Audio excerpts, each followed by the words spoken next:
Suddenly Florida is like, like we're now number 3 in the state of Florida, and that might be a distant number 3. You Maybe, just lost to Florida State this past year. I don't know. I don't think you lose to Florida State back-to-back years. Miami was real bad this year, though. So I don't think they're going to be that bad next year. I don't. But if I'm a Florida fan, I'm nervous about where we're going. Yeah. I think it's funny. Like, when was the last time someone said, that Wisconsin, that quarterback play up there, Wisconsin, let's go get that guy on our team. Probably not since Russell Wilson's been there. It's been a solid decade, and Wisconsin's just seen bad quarterback play after bad quarterback play. And for Florida to get their potential starter for next year from Wisconsin, that's not a great look. No. But what is a great look, Devin Leary winds up at UK. You and I are both big Devin Leary guys. Matt Green. I was surprised that this ultimately was the call. I know they were flirting with Graham Mertz too. Kentucky's a better identifier of quarterback talent apparently by going Leary over Graham Mertz here, but Leary lands in a pro-style offense. But was he even considering Florida? Which one? Devin Leary. He visited. I wonder if this is like Kentucky is legitimately a better situation than Florida right now. It is. They might be more, at least closer to being a quarterback away than Florida is. I think they are. I think this is a good situation. I think Devin Leary is a really good player. I think Liam Coen coming back in at OC is a huge win for the Kentucky Wildcats based on what we saw 2 years ago versus Rich Gangarello this past year.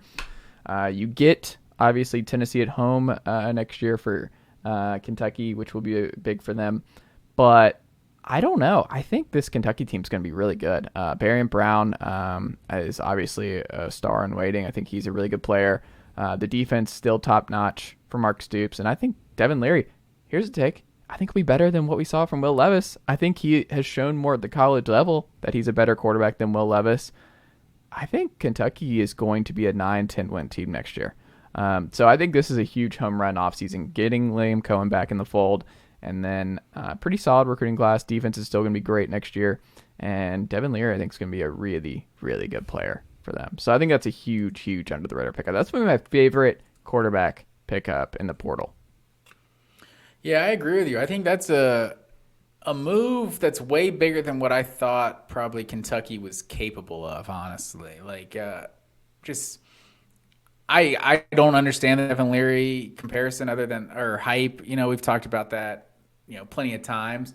But they never had a legitimate downfield passing threat while he was the quarterback. So I don't understand how that guy could be a first rounder. But if you add Kentucky, if they get back to what they basically have always been under Mark Stoops, which is, just physical up front and running the football, and you add this Devin Leary, just a legitimate quarterback that can, take the top off of defenses, you're definitely right. Kentucky, I think, does become a more dangerous team. It's surprising to hear you say that they're more dangerous than Tennessee next year, but I think that could be the case.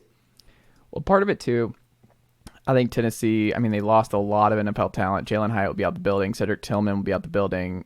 Donnell Wright at right tackle will be out the building in the draft.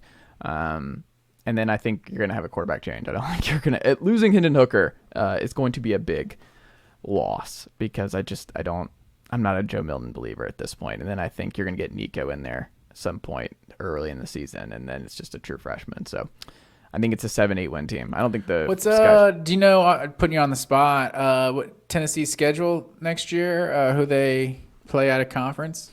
Virginia and Nashville to open. That's their big non-conference game.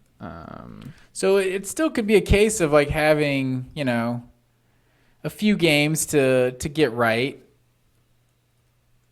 Oh, they also get UTSA, which is not great. You don't want this great UTSA team coming in there. So that's a tough one. Austin Peay, obviously. You got to go to Florida next year. You get South Carolina at home that they'll win by 40, maybe even 50. What that will be in Knoxville, Tennessee next year is going to be.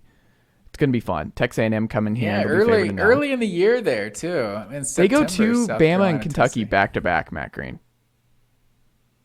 And then Georgia, second to last game of the season. That's a bizarre schedule. I have not seen that. And Georgia, then you get Tennessee, UConn. and the SEC UConn went finale. bowling this year. I mean, this is a sneaky, annoying. Like this just looks like a 7-5, 8-4 schedule to me. UConn. I hate the.